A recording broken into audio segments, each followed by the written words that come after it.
네, 우리 이사야서 강의 이제 75번째 시간입니다.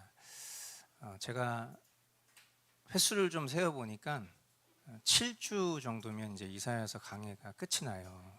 그리고 또 우리 2부 교리 예배로 하고 있는 우리 하이데베르크 교리문답으로 보는 주기도문 이제 시작한 지 얼마 안 됐지만 그것도 7주 뒤면 끝나더라고요. 그래서 아마 우리가 이제 이 이사야서 강의를 2년 동안 이렇게 진행을 하다 보니까 여러분들 심령에 좀 뭐랄까요, 좀 왜 좋은 말도 계속 들으면 좀 질리고, 또 회개를 요청하는 말들도 처음에는 막 폐부를 뚫는 것 같은 말씀처럼 다가오지만 계속 반복되면은 우리가 어떤 죄에 대해서 둔감해지고 변화되지 못한 나의 너무 지나친 믿음을 오히려 써버리는 그런 이제 부작용들 같은 것들이 있을 수 있는데, 그러나 주님이 우리 안에 살아 계시기 때문에, 성령으로 우리의 심령을 붙들고 계시기 때문에 매 순간순간마다 그래도 우리를 포기하지 않고 이제껏 이렇게 인도해 주셨다는 생각이 들더라고요. 그래서 어쩌면 이 뒤에 어떤 말씀을 우리가 또 보게 될지 아직 저는 뭐 계획하거나 또 주님께로부터 받은 건 없지만, 그러나 이 남겨진 한 7주라는 시간 동안 여러분들이 이 이사야서 말씀을 통해서 더 전심으로 주님 주시는 마음들을 붙드는 그런 은혜가 있기를 이 시간 주님의 이름으로 축복합니다. 이사야서 60장 이제 오늘 말씀인데요, 주님의 영광을 나타내라고 만든 주님의 작품이다 라는 본문 말씀의 제목 가지고 이사야 말씀, 하나님 말씀 선포하도록 하겠습니다. 오늘 우리가 읽게 될 이 본문은 이스라엘 백성이 받게 될 영광과 회복에 대한 말씀입니다. 그러나 이 테마가 오늘날까지 이어온 신학의 역사에 있어서 상당히 충돌이 많은 그런 지점이기도 합니다. 여러분 아마 이스라엘의 회복, 또 예루살렘의 회복, 이런 표현들을 많이 들어보셨을 거예요. 문자적 해석, 그러니까 이스라엘의 회복이라고 했을 때 문자적 해석이라고 하면 결국 이스라엘 나라, 그러니까 하나님이 택하신 어떤 선민의 개념으로서의 이스라엘 나라의 회복을 문자적으로 보면 그렇게 볼 수 있는 거죠. 그러니까 예루살렘의 회복하면은 결국 이스라엘이라는 어떤 특별한 하나님이 표적하신 나라가 육적으로 회복될 것을 말하는 그런 신학을 이제 우리는 세대주의 신학 이렇게 부릅니다. 그러니까 제가 여러분들에게도 몇 번 말씀드렸지만 우리는 개혁신앙으로서 우리가 붙잡고 있는 신학의 사조가 가장 경건하고 또 건전한 신학이라고 우리는 스스로 또 자평하고 그렇게 인정하지만, 다른 신학을 가지고 있는 사람들을 우리가 함부로 호도하거나 또 그들을 판단하고 정죄해서 안 되는 것들은 결국 하나님의 말씀을 바라보는 사람의 관점이 모여 있는 것이기 때문이에요. 물론 그 가운데 우리가 경계하고 또 조심해야 될 사조들도 분명히 담겨져 있고, 그리고 또 이단처럼 그리고 사이비처럼 성경을 제멋대로 그리고 잘못된 방향으로 해석하는 관점들을 우리가 경계해야 되기 때문에 무조건적으로 용납하고 또 그것을 인정할 수 있는 것은 아니지만, 그러나 우리가 같은 신학 안에서, 범주 안에서 성경 66권과 또 성삼위일체 하나님을 인정하는 이런 기본적인 틀 안에서 동일한 하나님을 우리가 믿고 따르지만, 동일한 구원자 되신 예수 그리스도를 생명의 주관자로 믿고 고백하지만, 우리 안에 살아 역사하시는 그 성령님이 우리를 구원의 길로 인도하고 계신다는 것을 믿지만, 그러나 성경을 조금 다른 각도로 바라보는 이들은 왜 그렇게 바라보고 어떤 방향인지를 우리가 잘 분별하는 것이 도리어 우리가 붙잡고 신앙하고 있는 신학이 얼마나 더욱 건전한 것인지를 깨달을 수 있는 지름길이라고 저는 생각해요. 이 세대주의 신학의 메인 테마가 결국에는 이 문자적 해석이고, 그러다 보니까 이스라엘의 회복을 말 그대로 국가적 회복, 민족적 회복으로 보는 것이 그들의 주된 관점입니다. 문자적 이스라엘인 이스라엘 민족에 국한해서 오늘 우리가 보게 될 말씀을 해석하면요, 결국 우리에게 어떤 마음을 가져다 주냐면 이스라엘의 회복은, 그리고 이스라엘이 받게 될 영광은 이방 나라의 성도들, 그러니까 저와 여러분들은 이스라엘 사람들이 아니잖아요. 혈통상 유대인들이 아니란 말이에요. 그러면 우리가 이제 이런 본문을 문자적으로 보면 결국 혈통적 이스라엘이 아닌 이방 나라의 성도들에게 있어서 이스라엘이라는 민족을 동경하게 만드는 그런 오류에 빠지게 만듭니다. 그리고 결국 그것은 하나님이 그토록 경계하게 하시는 선민사상, 그러니까 하나님이 이스라엘을 택하신 것은 이스라엘이 특별해서 선택하신 것이 아니라 하나님이 이스라엘이라는 나라를 선택하심을 통해서 조건 없이 선택하시는 하나님의 주도적 섭리, 그거를 보게 하시는 것이고, 그리고 그렇게 선택받은 이스라엘에게는 선택받을 만한 이유가 하나 없었다. 마찬가지로 저와 여러분들이 구원받게 된 자격이 우리 안에서 찾아봤을 때는 하나도 없다. 그러나 하나님이 나를 택하신, 나를 구원하신 그 기준과 자격과 모든 이유가 하나님 안에 있다는 것을 이스라엘 국가를 통해서 우리에게 보여주시고자 함이 구약 전체의 내용인 거예요. 그러니까 우리는 이런 이스라엘에 대한 역사적 사실을 통해서 무엇을 깨달을 수 있냐면, 결국 하나님이 백성 삼으신 이들을 향해서 어떤 신실한 걸음을 인도하고 계시는지를 보게 되는 것이고, 그렇기 때문에 우리는 문자적인 이스라엘을 바라봄과 동시에 영적 이스라엘인 하나님 백성된 우리를 볼 수 있어야 되는 것이 성경을 바라보는 건전한 모습이어야 한다는 것이죠. 그러나 이 문자적 해석에 국한되어 있는 세대주의 신학은 구약 따로 신약 따로 보는 거예요. 그러니까 구약의 이스라엘의 회복을 이야기하면 결국 그 이스라엘의 회복에 초점을 맞추는 거죠. 그래서 그 이스라엘의 회복이 오늘날 이 신약 시대를 살아가고 있는 우리에게 어떤 식으로 성취될지에 대한 그 내용에 초점을 맞추다 보니까 교회된, 성도된 우리의 삶과 구약의 내용들을 전혀 분리된 상태로 바라보게 되는 그런 이제 편협적인 사고를 갖게 된다는 거죠.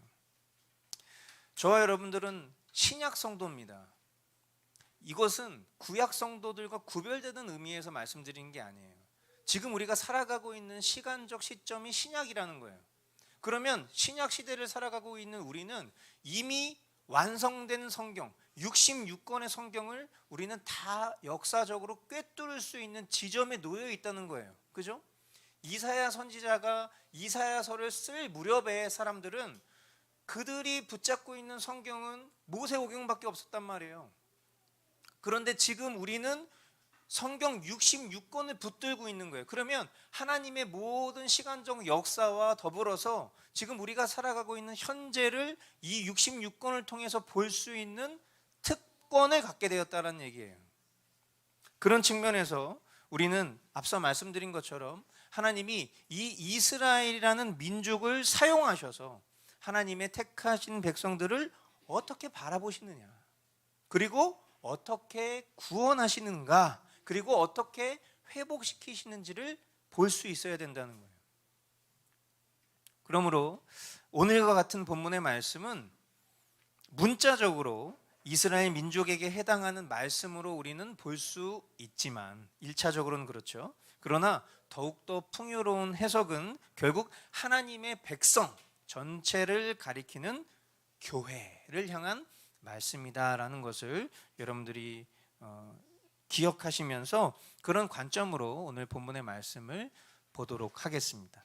먼저 우리 1절부터 5절까지 말씀 우리 한 목소리로 함께 읽도록 하겠습니다. 예루살렘아 일어나서 빛을 비추어라. 구원의 빛이 너에게 비추었으며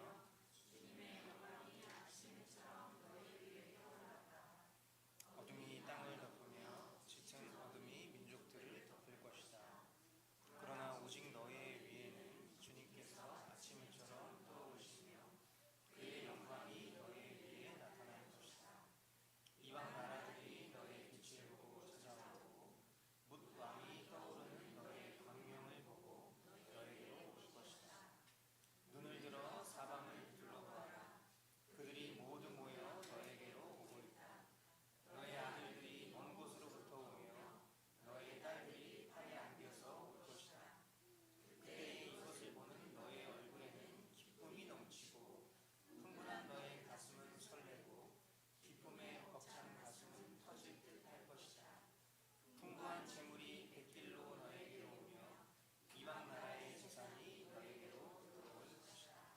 아멘.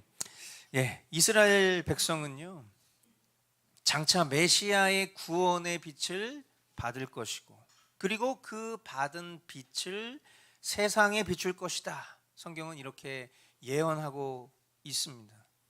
이것은 결국 예수 그리스도에 대한 말씀이면서 동시에 영적 이스라엘인 교회를 통해서 세상에 복음이 선포될 것을 말씀하고 있는 그런 내용이죠. 이방 나라와 뭇 왕이 빛을 보고 찾아올 것이라고 합니다. 잃어버렸던 영혼들이 돌아올 것을 이야기하고 있어요.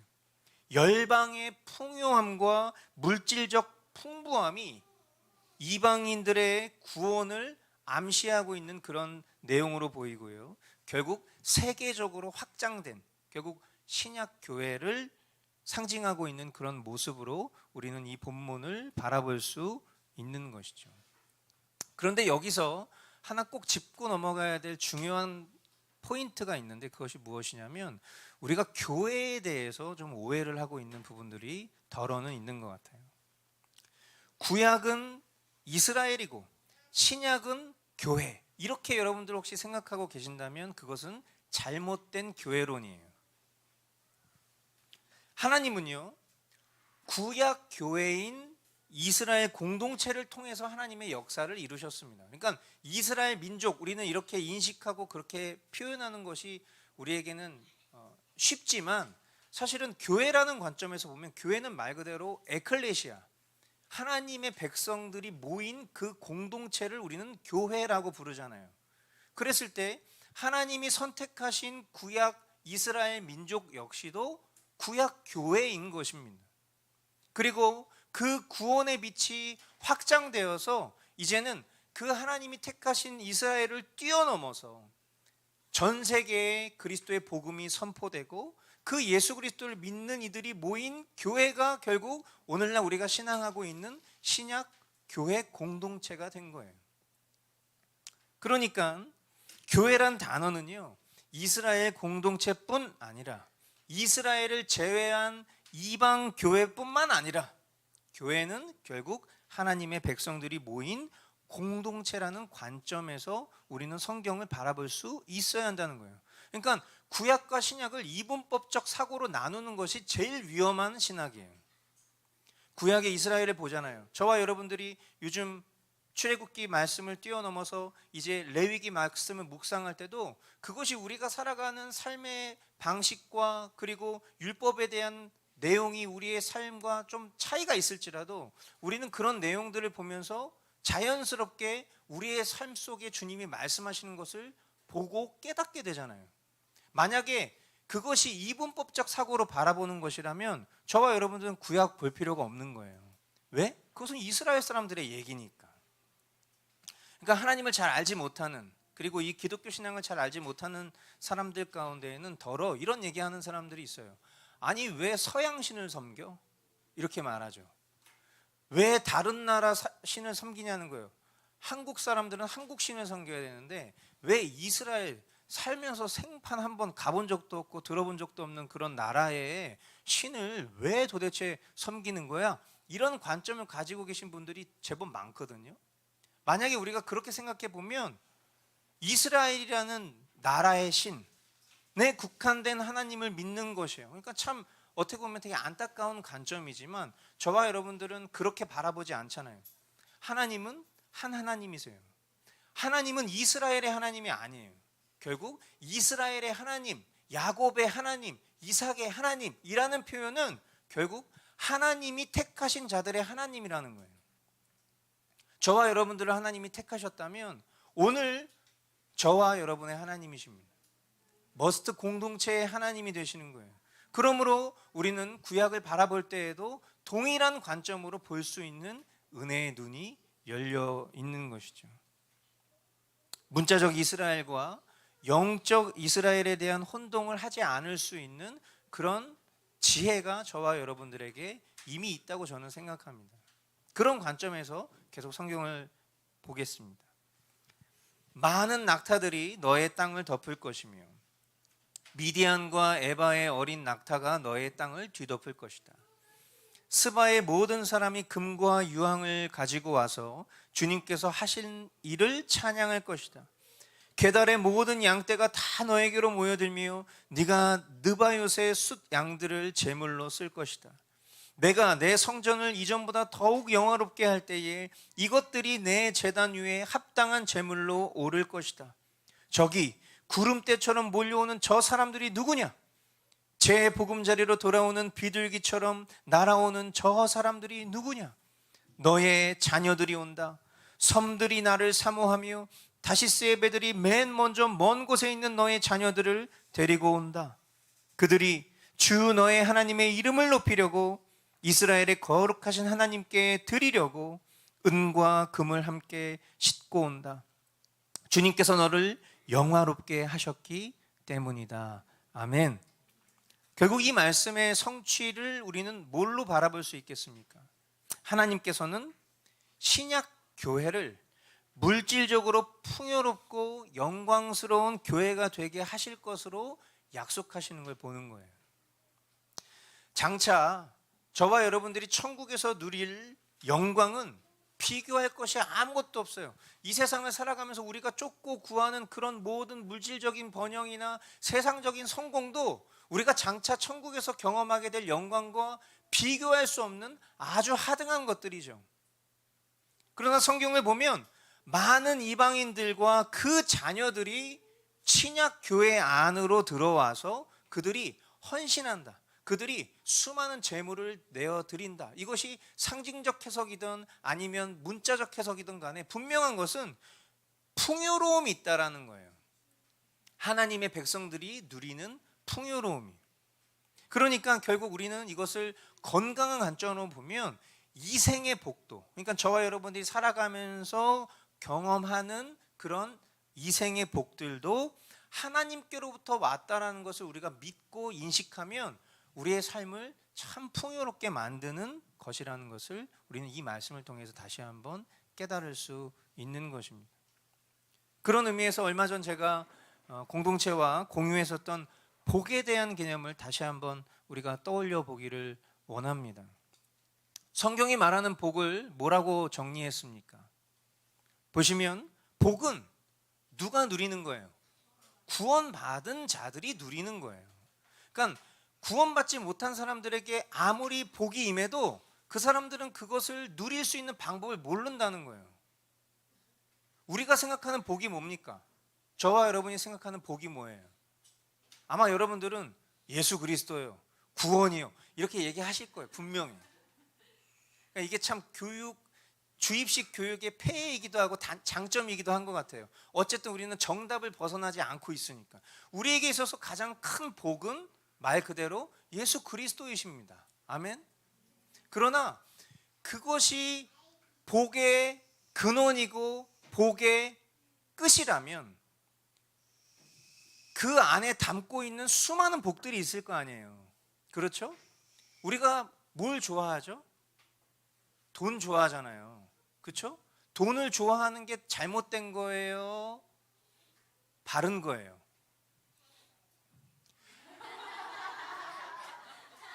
돈은 좋은 거예요? 나쁜 거예요? 뭐라고 말씀드렸죠? 돈은 좋은 겁니까? 나쁜 겁니까? 돈은 좋은 것도 나쁜 것도 아니에요. 그것은 그냥 뉴트럴이에요. 뉴트럴. 그냥 중립에 있는 거예요. 돈을 선용하면 그것이 하나님의 복의 하나가 될 수 있지만 우리가 돈을 사랑하면 성경은 뭐라고 말하고 있어요? 일만하게 뿌리가 된다라고 얘기했단 말이에요. 그런 의미에서 복이라는 것은 구원받은 자들이 누릴 수 있는 거예요. 아, 이 모든 복이 하나님께로부터 왔구나. 아, 하나님이 내게 허락하신 거구나. 하나님이 내게 누리게 주신 것이구나. 그것을 누릴 줄 아는 것이 복이죠. 또한 복은 하나님과의 올바른 관계에 기초합니다. 그렇습니다. 같은 얘기예요. 우리가 하나님과 바른 관계에 있잖아요. 그러면 우리에게 임한 모든 복들이 정말 그것이 하나님께로부터 왔다는 것을 우리는 믿을 수밖에 없고요. 그것이 우리에게 굉장히 큰 기쁨이에요. 그런데 생각해 보세요. 만약 오늘 내가 불로소득을 얻게 됐어요. 뭐 우리 공동체 가운데 그런 분들이 있으신지는 모르겠지만, 예를 들어서 요즘 사람들의 어떤 그런 논리로 말하면, 내가 코인을 했는데 갑자기 오늘 아침에 말도 안 되는 진짜 막 엄청난 증식이 이루어진 거예요. 근데 그 사람이 하나님과의 관계가 없는 사람이에요. 그러면 그것을 추구하고 끌어안고 그냥 하나님과 무관한 삶을 사는 거예요. 그러나 우리가 열심히 노동해서 그 노동의 대가로 어떠한 물질을 얻게 되었는데 거기에 뜻하지 않는 보너스를 받게 됐어요. 그럼 저와 여러분들 어떤 마음이 들죠? 그냥 입에서 터져 나오는 말이 주님 감사합니다, 이렇게 고백이 나올 수밖에 없는 거예요. 왜? 결국 나의 삶의 주인이 주님이시고 내 삶의 모든 섭리가 주님 안에서 이루어짐을, 그 주님과의 관계가 명확하기 때문에 감사의 고백이 나올 수 있는 거라는 거예요. 그러니까 복이라는 개념이 우리 그리스도인들에게서 굉장히 중요한 거죠. 또한 복은 이 세상에서부터 누리는 거예요. 그러니까 우리가 구원론에 있어서 잘못된 구원론, 대표적인 잘못된 구원론은 뭡니까? 죽어서 천국 가는 것으로 생각하는 게 잘못된 구원론이잖아요. 저와 여러분들은 이미 구원을 받은 사람이에요. 아멘이십니까? 저와 여러분들은 예수 그리스도를 믿는 믿음을 통하여 은혜로 구원을 받은 사람이에요. 이미 우리는 천국 백성으로 이 땅을 살고 있는 거예요. 그러므로 복은 지금 이 순간 우리가 누리며 살고 있는 중인 거예요.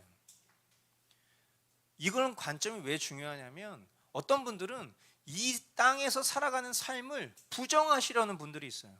난 빨리 죽어야 돼. 왜 그래요? 왜? 난 빨리 죽어 천국 갈 거야. 난 더 이상 이 땅에서 살고 싶지 않아. 이분법적 사고가 이런 결과를 낳는 거예요. 그러니까 하나님이 우리에게 이 땅에서 허락하신 삶과 누리게 하시는 복과 우리가 붙잡아야 될 사명이 있음에도 불구하고 그저 이 역시도 내 관점과 사고를 벗어나지 못한 채 누리지 못하는 사람들이 너무나 많죠. 복은 이 세상에서부터 누리는 것입니다. 뿐만 아니라 복은 영적이고 물질적인 모든 것을 포함하는 거예요. 그러니까 성경이 번영에 대해서 이야기할 때에 우리는 그 번영도 인정할 수 있어야 됩니다. 그러니까 저와 여러분들이 물질의 복을 구하는 기도의 행위를 우리가 생각해 볼 때에 그것이 잘못됐다라고 말할 수 없는 것은 그와 같은 복도 하나님이 주실 수 있는 복이기 때문입니다. 그러나 우리는 참된 성숙과 바른 믿음이 어떤 방향을 향하는지 또한 알고 있기 때문에 물질을 추구하지 않는 것뿐이죠. 분명한 것은 영적인 것만이 아니에요. 구원받는 것만이 복이 아니라 우리가 이 땅을 살아가면서 누릴 수 있는 모든 것, 좋은 남자를 만나서 시집을 가고 믿음의 가정을 꾸리고, 그리고 우리 아이들이 건강하게 신앙생활함 통해서 세상 가운데 사람들에게도 인정받는 그런 아이로 자라가는 것, 남편이 일터에서 건강한 직장인으로 승진하는 것, 우리가 아프지 않고 건강하게 이 땅을 영위하며 살아갈 수 있는 것, 이런 모든 것들이 육적인 것이고 이런 모든 것들은 다 자아를 추구하는 것이고 이렇게 인식하고 생각하는 믿음, 저도 이런 믿음에 잘못된 오류에 빠져 있을 때도 있었어요. 그런데 분명한 것은 그것은 하나님을 반만 믿고 반은 부정하는 거예요. 그러므로 결국 이 모든 것들도 복이다. 그리고 저는 정말 이 글귀가 너무나도 마음에 듭니다. 복은 하나님을 찬송하는 것을 포함한다. 오늘 저와 여러분들이 예배 때 경배와 찬양으로 딱 세 곡의 곡을 하나님 앞에 올려드렸지만 그 찬양의 소리가 정말 저는 너무나도 복되다는 생각이 들어요. 제가 여태까지 신앙생활하면서 어떤 우리 공동체 속에서 찬양하는 그런 영상, 이런 것들을 뭔가 클립으로 올린 적이 한 번도 없었는데, 제가 지난주에 이 편도 수술 이후에 찬양을 마음껏 부를 수 있는 게 얼마나 큰 복인지를 깨달아서 그 감격 때문에 제가 제 개인 SNS에다가 한번 올렸어요. 근데 정말 저는 어떤 마음이냐면, 이 찬양을 한다는 것은 예전에는 노래를 잘해야 되고, 예전에는 뭔가 예배 사역자로서 찬양 사역자로서 사람들 앞에 감동을 줄 수 있는 그런 실력을 가지고 있어야 된다, 이런 생각을 많이 했거든요. 근데 이제 뭐 저보다 뭐 연배가 많으시고 또 우리 어머니 아버지 되시는 분들도 많이 계시지만, 사실 이제 어쨌든 저도 40대 중반이 되니까 이제 성대도 늙고요. 그러다 보니까 제가 부르는 찬양이 예전에는 뭐 글쎄요, 뭐 어쨌든 별 볼일 없었지만, 그때도 지금 보면 이게 나이를 먹으면 자꾸 찬양, 이게 노래가 뽕필이라고 하죠. 점점 뽕필처럼 바뀌더라고요. 그게 왜 그런가 했더니 성대가 붙잡아 줄 수 있는 힘이 없으니까 비성으로, 이 비음으로 자꾸 노래를 부르려고 하다 보니까 뽕필처럼 노래가 나와요. 근데 제가 부르는 찬양을 보면 너무 싫은 거예요, 그런 게. 근데 이제는 그런 게 다 필요 없는 거예요.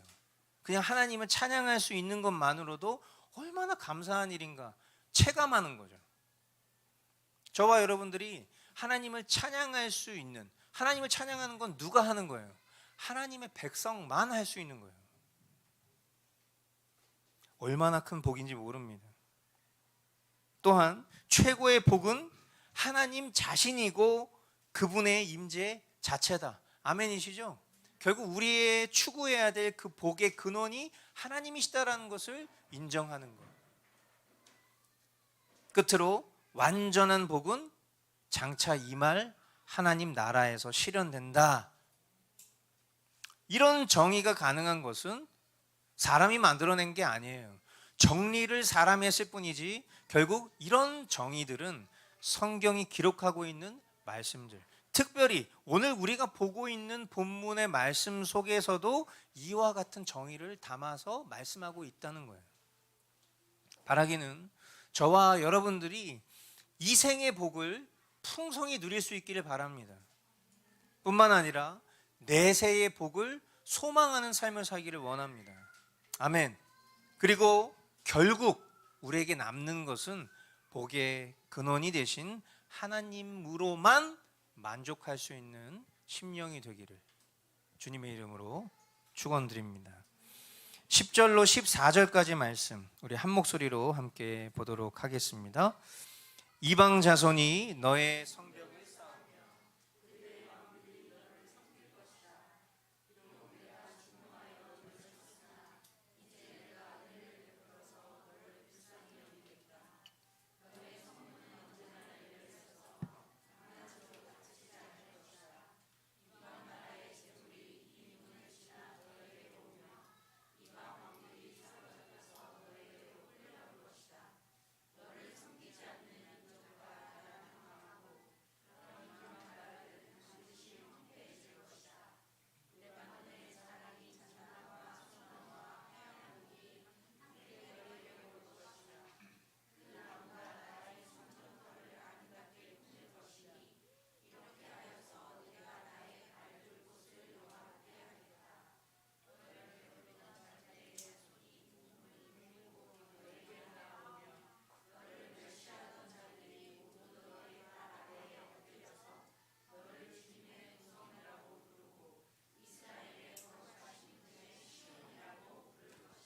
아멘. 자, 전에는 하나님께서 노하셔서 이스라엘을 징벌하셨지만, 이제 하나님은 그런 그들을 긍휼히 여기시고, 그리고 그들을 멸망시켰던 이방인들이 도리어 이제 그들에게로 돌아와서 교회를 세우고 이스라엘을 섬길 것이다 라고 아주 놀라운 예언의 말씀을 하고 계신 것이죠. 이런 예언의 말씀은 로마서 11장에 사도 바울의 설교를 통해 더욱 정확하게 기록이 되어 있습니다. 이스라엘 민족의 회복, 이스라엘 민족의 회복이라는 것은 하나님의 계획 가운데 분명히 있는 일이에요. 그러니까 문자적으로나 영적으로나 말이죠. 그런데 그것은 하나님 뜻 안에서 로마서 11장에 이미 정확히 그 로드맵이 기록이 되어 있어요. 순서가 기록이 되어 있는데, 순서를 보면 결국 이방인의 충만한 숫자가 다 찬 후에 이스라엘의 회복은, 즉 국가적 회복, 민족적 회복, 그러니까 이스라엘이라는 국가는 지금 우리가 살아가고 있는 이 시대 가운데 존재하고 있고, 그러나 그 민족들은 유대교도들이잖아요. 예수님을 믿지 않는단 말이에요. 그런데 예수 그리스도를 믿게 되는 그 민족적 회복은 언제 일어나는가? 이방인의 충만한 숫자가 다 차야 이루어진다라고 성경이 그것을 명확하게 기록을 하고 있다라는 것입니다. 그렇다면 이스라엘 민족에게 국한된 성경 해석 바릅니까? 그렇지가 않다는 거예요. 그런 사역과 신학은요, 얼마나 편협적이고 성경 전체의 관점과 충돌이 있는지 우리는 이런 것들을 통해서 확인할 수 있어야 되는 거예요. 오히려 하나님께서는요, 그릇된 선민의식에 눈이 어두워서 예수 그리스도를 메시아로 알아보지 못했던 이 이스라엘 민족들도 이방인의 충만한 숫자가 채워지면 구원하시려는 계획을 가지고 계신다는 점에 있어서 그 구원하심이 하나님 손에 있구나라는 것을 우리는 깨달을 수 있는 거죠. 또한 예수 그리스도의 교회 밖에, 우리가 신앙하는 이 교회 밖에는 구원이 없다라는 것을 우리는 분명히 해야 돼요. 이것은 단순히 기독교 신앙 외에 다른 종교에는 구원이 없다라는 말 뛰어넘는 얘기예요. 무슨 의미냐면 오늘날 주님의 몸된 교회에 속하지 않으면서도 어떤 개인의 경건이나 성경적인 지식으로 나는 이미 구원받았다 또는 구원받을 수 있다라고 생각하는 사람들이 굉장히 많습니다. 그런 사람들을 우리는 가나안 성도 이렇게 부르잖아요. 거꾸로 얘기하면 안 나가 성도. 그래서 우리는 그 사람들을 가나안 성도라고 부르는 거예요. 이게 오늘날 현대 교회에 있어서 이단과 사이비보다도 훨씬 더 저는 무서운 일이라고 생각해요. 미국 같은 경우에는 90년대 중후반부터 굉장히 방송 설교의 메커니즘이 발달했어요. 그러니까 사람들이 교회를 가지 않아요. 어느 순간 교회를 가지 않는다. 잘못 얘기했죠. 예배당에 가지 않아요. 교회에 속하지 않아요. 그리고 마치 라틴 아메리카 저런 남미의 캐톨릭 신자들이나 기독교 신자들처럼 일생을 살면서 예배당에 한 번도 가보지 않았지만 자신을 크리스찬이라고 소개하는 사람들처럼 이제 개신교 신자들도 예배당에 나아가지 않고 교회의 회원과 멤버십이 되지 않은 채 그냥 영상으로 설교를 보는 것만으로 자신의 신앙적 정체성을 크리스찬이티로 표현하는 사람들이 점점 늘어나고 있는 추세였는데, 지금 저와 여러분들이 살아가고 있는 이 2023년도 우리가 특별히 코로나라는 이런 팬데믹의 3년의 시간을 통과한 이후에는요 더 충격적이에요. 여러분들 주변에 어떠신지 모르겠어요. 근데 저는요 과거에 함께 신앙생활을 했었던 청년들이 지금 교회에 신앙생활을 하고 있지 않는 내용들을 너무 많이 들어요. 그냥 그저 그런 성도들도 아니에요. 거의 대부분 다 교회에서 오랜 시간 동안 훈련받고 탑 리더로 그렇게 사역하던 사람들이 코로나 이후에 아직까지도 교회에 가고 있지 않다라는 얘기들을 한두 건을 들은 게 아니에요. 너무 많아요. 저는 이런 얘기를 들을 때마다 너무 두렵습니다. 우리가 착각하고 있는 내 믿음과 신앙이 지옥길로 가고 있는 줄도 모른 채 마치 스스로가 믿고 있다 착각하면서 그 길을 걸을까 봐 너무 두려운 거예요. 오늘 이 말씀에 보면 12절에 너를 섬기지 않는 민족, 너가 누구예요? 교회예요. 교회를 섬기지 않는 민족과 나라는 어떻게 된대요? 망하고 황폐해질 것이라는 거예요. 여러분 이 말씀은 그냥 겁주는 얘기가 아니에요. 결국 이것이 우리의 신앙의 모습을 드러내게 될 것이기 때문이에요. 우리가 어떤 특수한 상황이나 환경에 의해서 내 신앙이 좀 침체를 겪을 수 있어요. 그러다 보면 좀 교회에서 사람들과 서로 부딪히면서 신앙생활하는 것이 피로하고, 그리고 관계적인 어려움이 생기면 더 그것이 확장될 것이고, 그리고 육신의 어떤 고통과 어려움의 문제 때문에 어떤 시기적인 부분들을 우리는 겪으면서 교회로부터 멀어질 수 있고 예배당에 나아가는 것이 힘들 수 있어요. 우리가 팬데믹을 통과하면서 같이 기도하면서 결정했었던 것 중에 하나는 비대면 예배를 없애자라는 차원에서 우리가 유튜브로 예배를 실시간으로 송출하는 일을 멈췄습니다. 그렇게 성도들이 조금이나마 예배당으로 나아오는 의지를 쓸 수 있도록 그 일을 했고, 너무나 감사하게도 우리 교회는 아직까지 비대면으로 예배드리는 자리에 머물러 있는 사람이 한 사람도 없어요. 그러니까 너무 감사한 일이죠.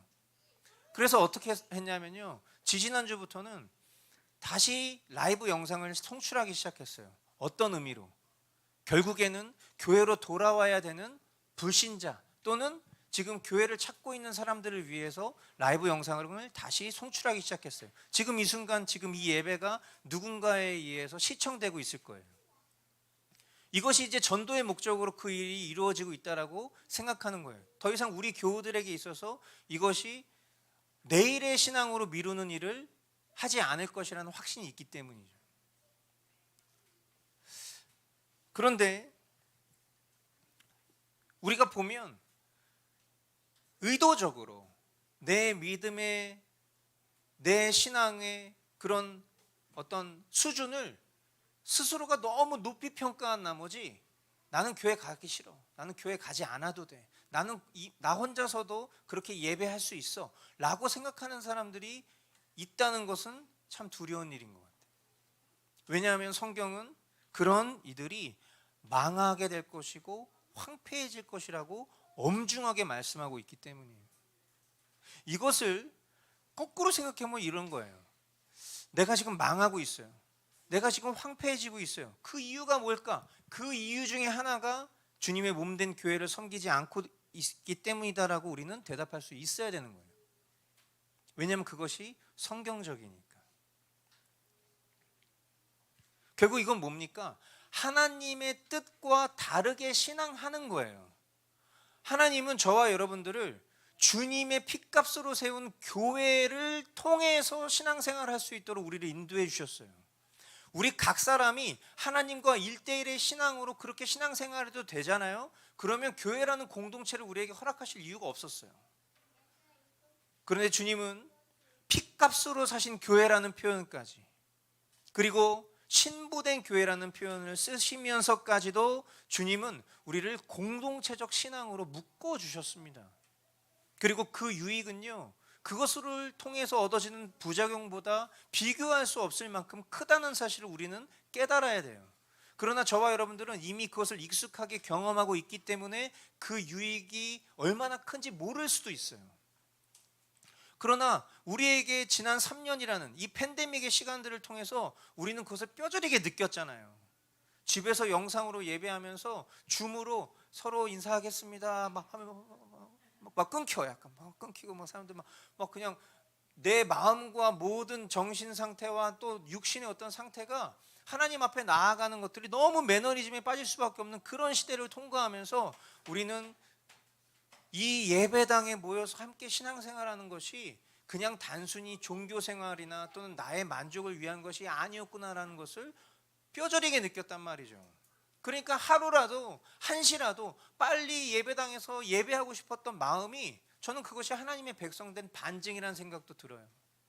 그런데 도리어 모든 상황과 환경이 다 충족이 됐음에도 불구하고 나는 공동체에서 신앙생활하는 게 너무 필요해, 그것은 나에게 별로 유익되지 않아 라고 생각한다면 그것은 하나님의 뜻과는 다른 거예요. 결국 지 멋대로 신앙생활하는 거예요. 하나님의 뜻과 다르게 신앙하는 모든 역사, 이스라엘을 통해서 보고 있어요. 모든 행위, 모든 삶은 우리가 성경을 통해서 지금 확인하고 있는 것처럼 이스라엘 민족의 모습으로, 또 그들의 교만한 선민 사상으로 오늘날 자기의 법대로 신앙하는 이들의 피폐함으로 증거하고 있다고 생각합니다. 우리가 이 교회에서 신앙하면서 계속해서 믿음의 선한 싸움을 싸우고 있는 것도 참 복이라는 생각이 들어요. 하나님의 말씀에서 벗어나지 않고 내 안에 죄성과 싸워 이길 힘을 공동체를 통해서, 교회를 통해서 계속해서 공급하시는 그런 하나님의 섭리에 새삼 감사를 느끼는 것이죠. 저와 여러분들이 이 복을 더 풍성히 누릴 수 있기를 주님의 이름으로 축복합니다. 15절로 16절 말씀. 비록 네가 전에는 버림을 받고 미움을 받아서 너의 옆으로 오는 사람이 없었으나 이제는 내가 길이길이 너를 높이고 너를 오고 오는 세대 사람들에게 기쁨이 되게 하겠다. 네가 이방 나라들의 젖을 빨며 뭇 왕의 젖을 빨아먹을 것이니 이것으로써 너는 나 주가 너의 구원자이며 너의 속량자요 야곱의 전능자임을 알게 될 것이다. 아멘. 앞서도 봤지만 이스라엘 민족을 향한 하나님의 구원 계획은 참으로 오묘하고 신비합니다. 로마서 11장 말씀을 보시면 마치 로마서 11장이 방금 전 읽었던 이 이사야 15절로 16절 말씀을 해석하는 것 같은 거예요. 성경은 성경으로 해석하는 거죠. 자, 로마서 11장 말씀에 보니까요, 전에 하나님께 순종하지 않던 여러분이 누구예요? 여러분, 지금 사도 바울이 지금 말하고 있을 때 이 설교를 듣고 있는 청자들이 누구예요? 이스라엘 사람들 말하는 거예요. 이제 이스라엘 사람의 불순종 때문에 죄송합니다. 하나님께 순종하지 않았던 여러분은 이방인들을 가리키는 것이죠. 이 이방인들을 향해서 어떤 스토리를 얘기하고 있냐면 이제 이스라엘 사람의 불순종 때문에 하나님의 자비를 잊게 됐습니다. 누가? 이방인이라는 거죠. 그러니까 하나님의 로드맵은 하나님의 선민이라고 스스로 자평하는 그들이 하나님의 방식대로 신앙하지 않는 그 불순종 때문에 하나님의 관심이 누구를 향해 갔다? 이방인들을 향해 갔다라는 것을 이제 이 사도 바울이 설교하고 있는 거예요. 그러면서 이렇게 얘기합니다. 이와 같이 지금은 순종하지 않고 있는 이스라엘 사람들도 여러분이 받은 그 자비를 보고 회개하여서 마침내는 자비하심을 입게 될 것입니다. 그러니까 이스라엘의 회복, 이 육체적 회복, 이 민족적 회복은 언제 일어나는가? 결국 이 이방인들이 하나님께로부터 받은 그 자비와 회개의 모습들을 보면서 이들이 결국 돌이키게 될 거라는 거예요. 그러니까 아마 이런 식일 거라는 거죠. 뭐냐면 여러분, 지금도 이스라엘 사람들은 여호와 하나님이 우리 민족의 하나님이라는 생각을 가지고 살고 있단 말이에요. 그 말은 뒤집어서 얘기하면 그들이 하나님을 사랑하는 특심은 우리가 하나님을 사랑하는 마음보다 훨씬 더 크다고 저는 생각해요. 왜냐하면 그들은 지금도 율법을 지키고 지파 가운데 살고 있기 때문에. 우리는 지금 21세기를 살고 있는데도 그들은 그 기준과 질서를 유지한 채 21세기를 살아가고 있어요.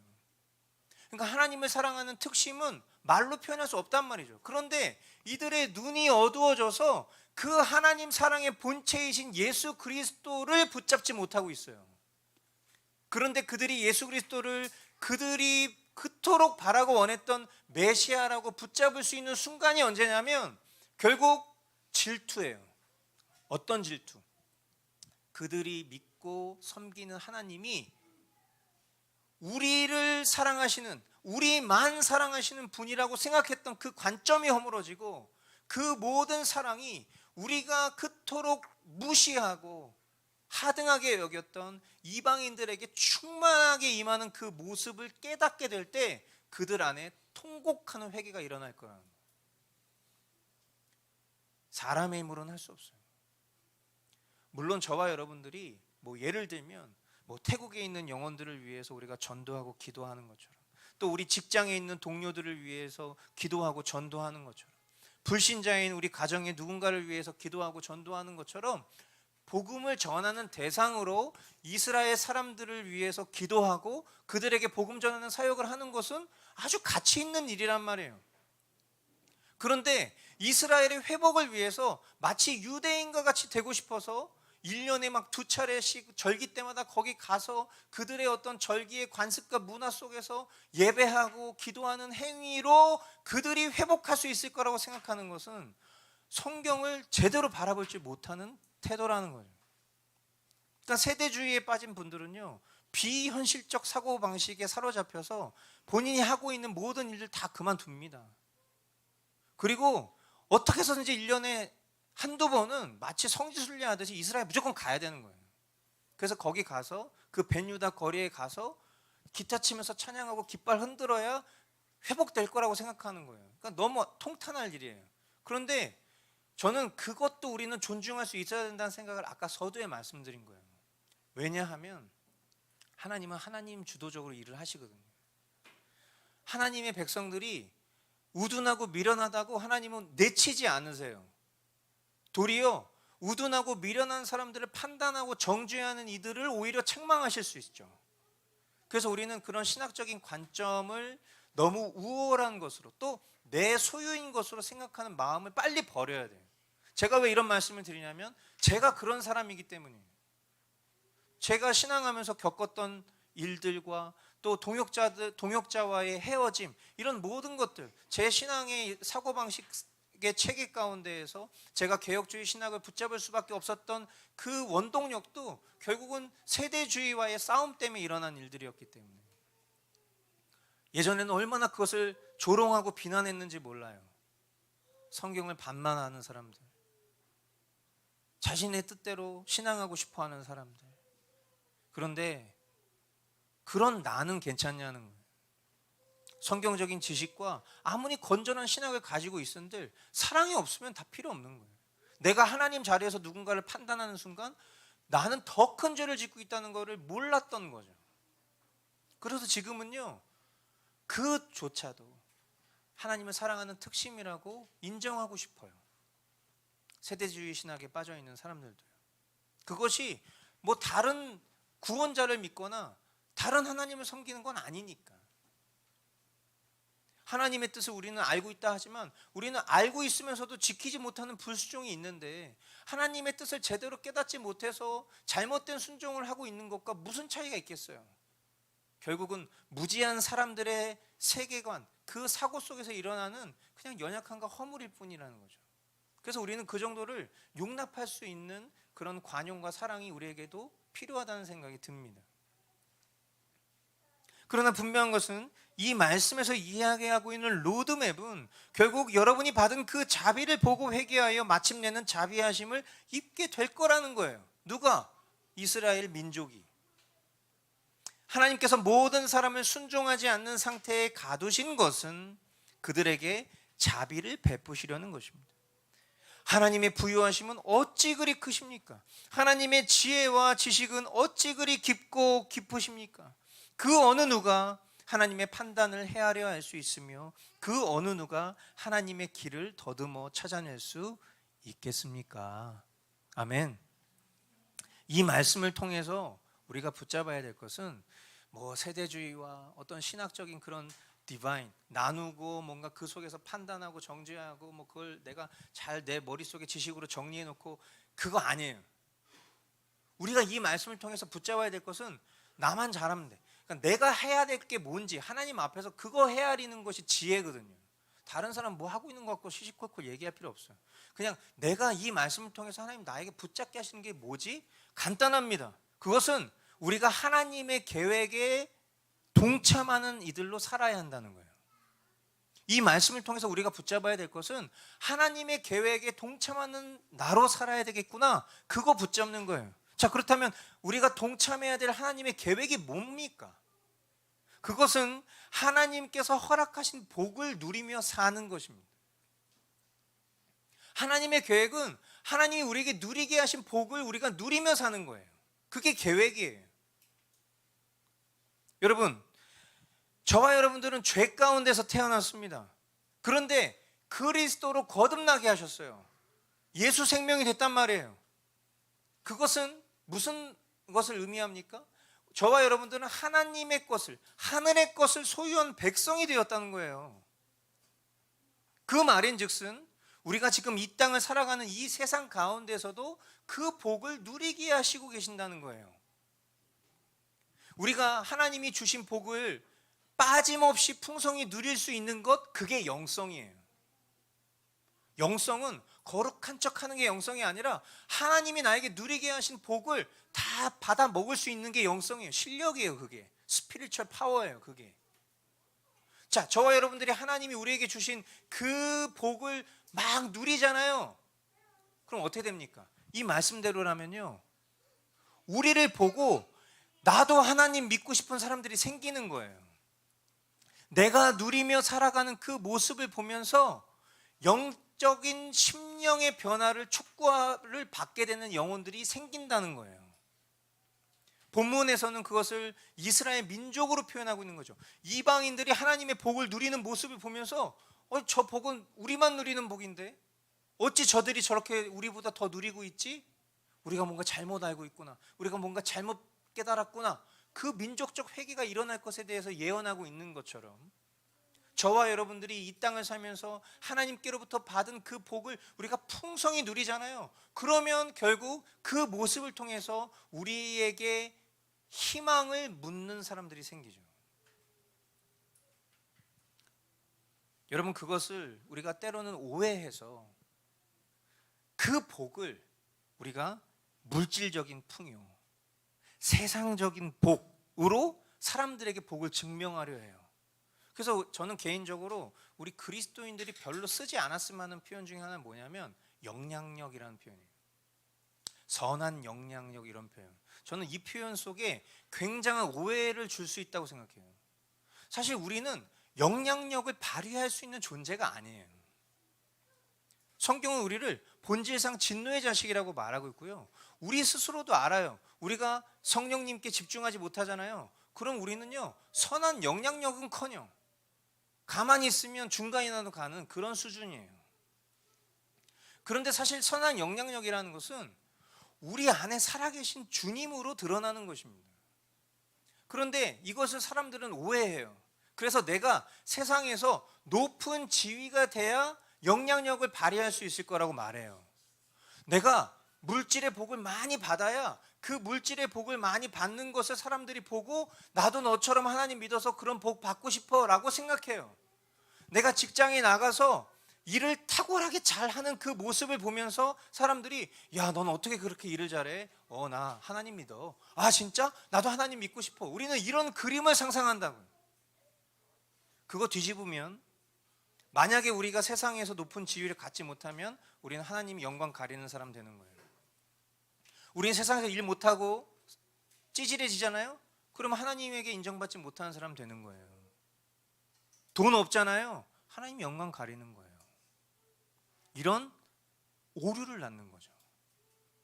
그러므로 선한 영향력이라는 것은 사실상 우리가 이 세상에서 얻는 지위나 명성이나 부로 측정되는 게 아닙니다.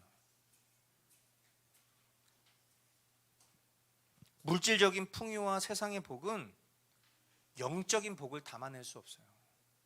그러나 영적인 복은요, 물질적인 풍요와 세상의 복을 다 담을 뿐만 아니라 세상이 줄 수 없는 복도 가지고 있어요.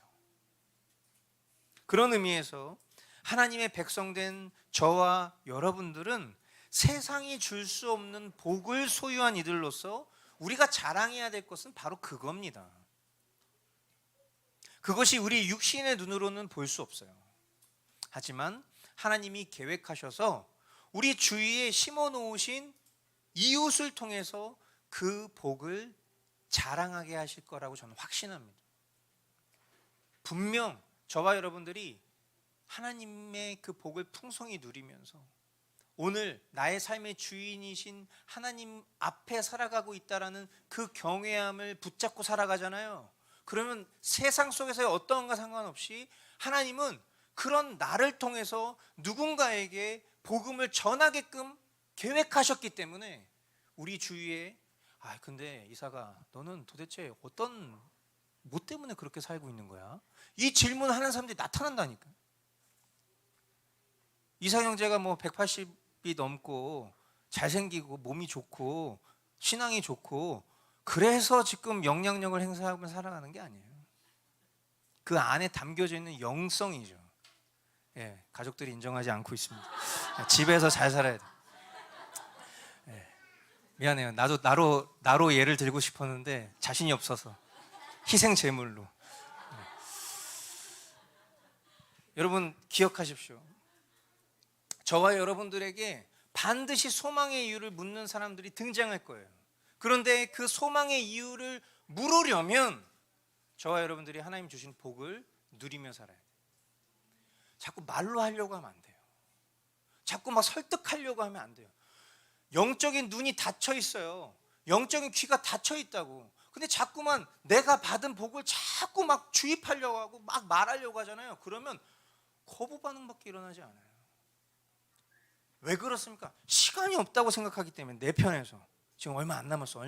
그러니까 나 빨리 지금 이 사람 내가 전도를 시켜버려야 돼, 이런 생각을 갖잖아요. 그러면 좌절과 우울함만 찾아올 뿐이에요. 하나님의 시간 속에서 그저 나는 빛 대신 주님과 더불어 살아갈 뿐이에요. 자꾸 뭔가 두 마음 품으면 안 돼.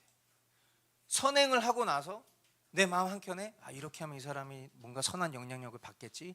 No, 절대로 그렇게 일어나는 일이 아니에요. 왜냐하면 복음의 능력이라는 건 우리의 약함을 뛰어넘는 것이기 때문에, 또 우리가 위대하다고 좋다고 여기는 것도 무능하게 만들기 때문에, 복음은 그 복음 자체로서의 영광과 능력을 행하는 것입니다. 마지막 17절로 22절 말씀, 전체를 다 읽으면 좋겠지만 시간 관계상 21절 한 절만 우리 읽도록 하겠습니다. 21절 시작. 너의 백성이 모두 시민권을 얻고 땅을 영원히 차지할 것이다. 그들은 주님께서 심으신 나무다. 주님의 영광을 나타내라고 만든 주님의 작품이다. 아멘. 자, 이 말씀의 전체적인 내용 속에서 담겨져 있는 내용, 18절 말씀에도 보면은 구원이라 불리는, 찬송이라 불리는 하나님 백성의 삶을 이제 오늘 말씀의 제목이기도 하고 방금 전 우리가 읽었던 이 말씀에 등장하고 있는 본문 말씀처럼 너무나도 아름답고 소중한 한 문장으로 우리 그리스도인들의 삶을 표현하고 있습니다. 그것은 무엇입니까? 주님의 영광을 나타내라고 만든 주님의 작품. 아멘. 자, 우리 옆에 있는 사람 바라보시면서 당신은 하나님의 작품입니다. 인사해 보겠습니다.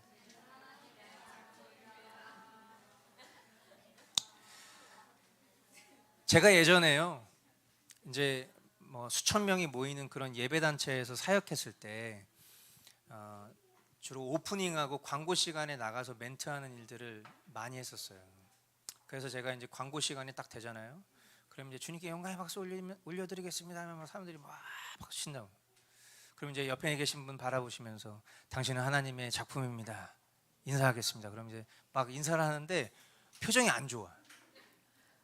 왜? 작품이라고 하면 사람들이 자꾸 오해해. 작품이라고 하면 우리는 뭘로 오해하냐면 걸작품으로 오해해요. 여러분, 걸작품이랑 작품은요 본질상 다릅니다. 작품이라는 것은 작가가 어떤 의도를 가지고 만들어낸 것을 작품이라고 말하는 거예요. 그리고 그 작품이 누군가에게 보기 좋잖아요. 그럼 그것을 우리는 걸작품이라고 말하는 거예요. 그렇죠? 여러분, 우리가 뭐 되게 유명한 그런 미술가, 예를 들어서 뭐 대표적으로 누가 있을까요? 여러분 좋아하시는 미술가 이름 한 명만 대보세요. 제 조예가 없어가지고 잘 몰라요. 뭐 하여튼 뭐 예를 들어서 뭐 조민준이라고 합시다. 네. 네. 자, 조민준이 그림을 그렸습니다. 그렇죠. 생각해보니까 저 민준이가 저에게 선물로 준 작품도 굉장히 많거든요. 저 안에도 있어요. 자, 민준이가 저에게 작품을 딱 줬어요. 딱 봤는데 민준이의 작품이에요. 근데 내가 봤을 때 뭐지 이게? 나를 그렸다는데 왜 머리가 없지? 뭐 막 이럴 수 있잖아요. 그러면 그것을 작품으로 인정을 할 수 있지만 내 편에선 그게 걸작품이 아닐 수도 있어요. 성경이 이렇게 얘기하고 있어요. 주님의 영광을 나타내라고 만든 주님의 작품. 이러면 여기서 중요한 것은 걸작품 개념이 아니에요. 목적이 뭐냐? 하나님이 나를 만드신 목적이 뭐냐? 주님의 영광을 나타내라고 만드신 거구나. 이렇게 인식을 해야 되는데 우리는 작품이라는 표현을 쓰면 이걸 세상적으로 받아들여. 그러니까 옆 사람 보면서 당신은 주님의 작품입니다 하는데 못생겼어, 뚱뚱해, 안 예뻐 이러잖아요. 그러면 회의감이 드는 거예요. 근데 옆에 장원영이 앉아있네. 당신은 주님의 작품, 너무 예뻐요. 이렇게 되는 거예요. 그러면 우리는 마음속에 어떤 생각을 하냐면, 아니 하나님은 이 사람은 이렇게 예쁘게 너무 우월하게 만들었는데 나는 왜 이렇게 쭈그하게 만들었지? 하나님은 미워요. 이렇게 되는 거예요. 오해하는 거예요, 하나님을. 외모로 작품의 질을 평가하는 것은 성경에서 한순간도 말하고 있지 않은 관점입니다. 도리어 이스라엘의 왕을 세울 때에 우리가 잘 아는 것처럼 다윗의 형제들 중에는 훨씬 더 외모적으로 훌륭한 형제들이 더 많았어요. 그러나 하나님 딱 이렇게 얘기하셨죠. 하나님은 용모와 신장을 보지 않아요. 우리가 바라보고 있는 예수님의 사진이나 그림들을 보면 예수님은 막 아름다운 머릿결과 굉장히 멋있는 것 같은 그런 몸과, 그리고 십자가에 딱 매달리셨는데 식스팩이 딱 보이고 막 그렇잖아요. 근데 실제로 예수님이 그랬을까? 아니요, 전혀. 그 중동 지역에 사는 사람들 중에서 어쩌면 가장 평범하고도 때로는 형편없을 것 같은 외모를 가지고 있었을 가능성이 훨씬 더 많아요. 그러니까 작품이라는 표현을 우리 오해하면 안 돼요. 중요한 것은 작품의 목적이 뭐냐, 주님의 영광을 나타내라고 만든 작품이라는 거예요. 아멘. 저와 여러분을 하나님께서 이와 같은 목적으로 부르시고 살게 하시는 거예요. 오늘 우리 교회에 허락하신 이 말씀을 여러분들이 한 주간 잘 붙잡고 살아가실 수 있게 되길 바라요. 결론은 심플합니다. 저와 여러분들이 한 주를 살아가야 될 중요한 목적은 바로 주님의 영광을 나타내는 삶입니다. 아멘. 그것을 통해서 우리가 나를 드러내기 위해서 이 세상이 추구하는 것처럼 사람들에게 어떻게 하면 나를 더 포장해서 나를 선전할 수 있을까가 아니라 어떻게 하면 나를 통해서 주님이 영광 받으실 수 있을까를 고민하잖아요. 그러면 반드시 여러분을 통해서 주님은 여러분의 소망의 이유를 듣길 원하는 그런 영혼들을 허락해 주실 것입니다. 그 영혼들에게 우리가 그 기회를 놓치지 않고 항상 답변할 준비를 해놓고 그들에게 내 소망의 이유가 되시는 예수 그리스도의 십자가 복음을 증거하는 삶이야말로 걸작품이에요.